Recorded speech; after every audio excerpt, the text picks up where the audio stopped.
ఈ శనివారము అంటే 24వ తారీఖు ఒక major fire accident Nampally station రోడ్లో జరిగింది.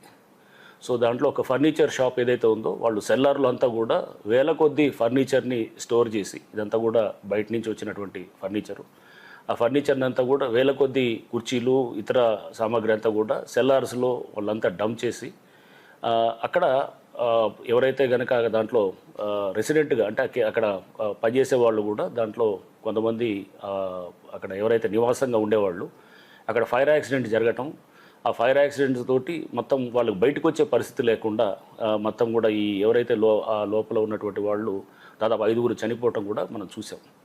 సో ఇది చాలా దురదృష్టకరం, చాలా బాధాకరమైన విషయం. సో దీంట్లో ఎందుకంటే వీళ్ళు అక్కడ ఆ బిల్డింగ్ ఎవరైతే ఉన్నదో ఆ ఓనర్ అతను మొత్తం పూర్తిగా అన్ని ఫైర్ సేఫ్టీ నామ్స్కి వైలేట్ చేస్తూ అక్కడ ఇన్ఫ్లేమబుల్ మెటీరియల్ అంటే వెంటనే అది మనకి మంటలు వ్యాప్తి చేయడానికి ఉన్నటువంటి మెటీరియల్ అంతా కూడా అక్కడ డంప్ చేయటం, అక్కడ ఈ కుర్చీలో అవన్నీ దాంట్లో ఉండేటువంటి ఆ ఫోమ్ స్పాంజ్ ఏదైతే ఉంటుందో అది అంటుకోవడంతో ఆ ఫైర్ కంట్రోల్ చేయడం కూడా చాలా కష్టతరమైంది. ఫైర్ డిపార్ట్మెంట్ వాళ్ళు, పోలీసు, హైడ్రా ఇట్లా ఎంతమంది అందరూ, రెవెన్యూ డిపార్ట్మెంటు, జిహెచ్ఎంసీ అందరూ కూడా దీంట్లో భాగస్వాములై ట్రై చేశారు కానీ బట్ దాంట్లో మనం దురదృష్టవశాత్తు 5గురు చనిపోవటం కూడా జరిగింది.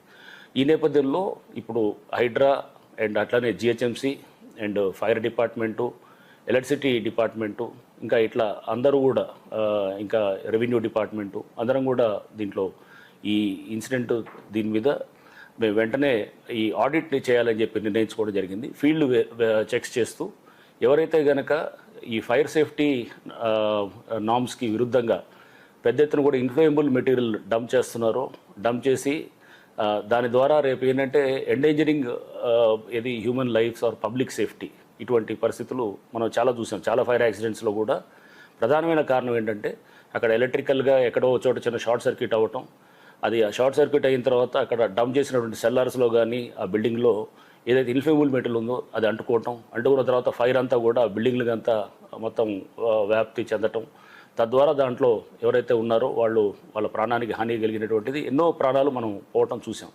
ఈ నేపథ్యంలో ఈ ఫైర్ సేఫ్టీ ఆడిట్ దీని గురించి హైడ్రా ఫైర్ ఎన్ఓసీస్ అంతా కూడా up to outer ring road దాకా ఉన్న వాటిల్లో మేము ఇప్పుడు జారీ చేస్తున్నాం. అండ్ ఫైర్ సేఫ్టీ దానికి సంబంధించి కూడా మేమందరం కూడా అధికారులందరం కూడా అన్ని డిపార్ట్మెంట్ వాళ్ళందరూ కూడా దీని మీద సమగ్రంగా చర్చించుకొని రేపటి నుంచి ఈ ఫైర్ సేఫ్టీ వైలేట్ ఎవరైతే చేస్తున్నారో అంటే ఈ స్టోర్ చేసినటువంటి గూడ్సు అవన్నీ కూడా విరుద్ధంగా ఫైర్ సేఫ్టీ నామ్స్కి విరుద్ధంగా ఎవరైతే చేస్తున్నారో అటువంటి బిల్డింగ్స్ మీద కూడా యాక్షన్ తీసుకోవడానికి కూడా అధికారులందరూ కూడా దీనికి మొత్తం సన్నాహితులై ఉన్నాం.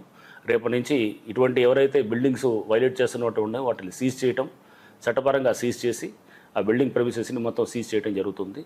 సీజ్ చేసి వారి మీద చట్టపరంగా కూడా ఏమేమి చర్యలు తీసుకోవాలో అవన్నీ కూడా చేయటం రేపటి నుంచి స్టార్ట్ చేస్తాం. సో దీంట్లో ప్రధానంగా ముందు ఏ అయితే బిల్డింగ్స్ ప్రధానంగా ఇట్లా ఏది ఫర్నిచరో లేకపోతే కెమికల్స్ ఉన్నటువంటి వాటిల్ని లేకపోతే ఈ మ్యాట్రసెస్ లేకపోతే గార్మెంట్స్ ఇట్లాంటి సెల్లార్లో చూస్తే కనుక మొత్తం డంప్ చేసి పెడుతున్నారు.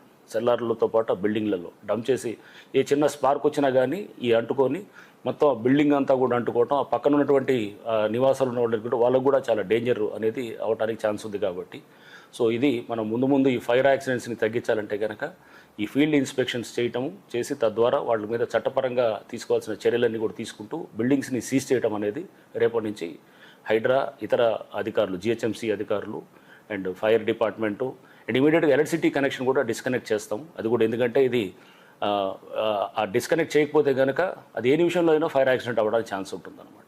సో అది ఎలక్ట్రిసిటీ డిస్కనెక్ట్ చేసి ఆ ప్రెమిసెస్ని అంతా కూడా సీల్ చేసి మేమంతా కూడా చట్టపరంగా ఏం చేయాలో అవన్నీ కూడా చేయడానికి, ఫైర్ సేఫ్టీని కఠినంగా ఇంప్లిమెంట్ చేయడానికి మేమంతా కూడా సన్నాహితులైనాం. అట్లనే పబ్లిక్ అందరికి కూడా హైడ్రా తరపు నుంచి మా విజ్ఞప్తి, ఎక్కడైతే కనుక మీ దగ్గర ఇటువంటి ఉన్నాయో అంటే చాలా చోట్ల మనం చూసాం, చాలా కంజెస్టెడ్ ఉన్న ప్రాంతాల్లో సెల్లార్లు అంతా కూడా డంప్ చేసి అక్కడే చిన్న షార్ట్ సర్క్యూట్ ఒకటైతే ప్యానెల్ బోర్డో లేదా ఎక్కడో షార్ట్ సర్క్యూట్ అయ్యి తద్వారా మంటలని వ్యాప్తి చెందడానికి అక్కడ కావాల్సినటువంటి మీడియం అంటే ఇన్ఫ్లేమబుల్ మెటీరియల్స్ అన్నీ కూడా ఉండటంతో ఆ ఫైరు ఇమ్మీడియట్గా వితిన్ ఒక అరగంటలో మొత్తం కూడా వ్యాప్తి చెందటం, కంట్రోల్ చేసే పరిస్థితి ఉండకుండా చేయలేని పరిస్థితి ఉంటుంది. అండ్ దాంట్లో ఉండేటటువంటి చిక్కుపోయిన వాళ్ళ ప్రాణాలని కాపాడే పరిస్థితి కూడా చాలా కష్టతరం అవుతుంది అన్నమాట. సో ఈ నేపథ్యంలో ప్రజలందరూ కూడా మేము రిక్వెస్ట్ చేసేది, ఇట్లాంటిది ఏమన్నా బిల్డింగ్స్ మీ ప్రాంతాల్లో ఉంటే కనుక హైడ్రా కంట్రోల్ రూమ్కి మీరు మీరు ఇమీడియట్గా ఇంటిమేషన్ ఇవ్వచ్చు.